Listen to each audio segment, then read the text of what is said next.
mawawalang bisa ang utang. Pangalawa naman, so sobrang pagkapalan nyo at makakabayad kayo lahat doon. Amen? Amen. Lift your hands.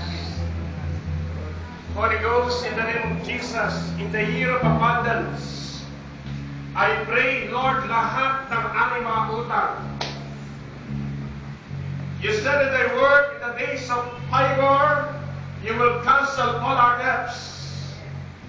In the name of Jesus, O Lord, I pray all the debts of your people, O Lord, be cancelled in Jesus' mighty name. Amen.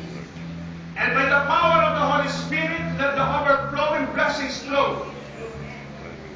And let their Lord, in the name of Jesus, I pray, let all debts be fully paid in the name of Jesus.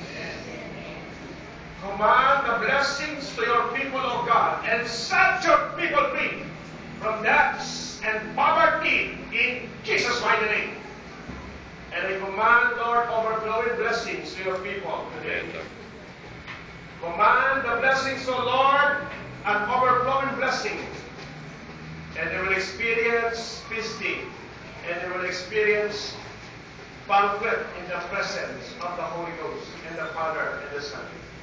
Maraming po salamat sa lakas at luzon na pinagpala mo na kami sa pangalan ni Jesus. Amen. Amen.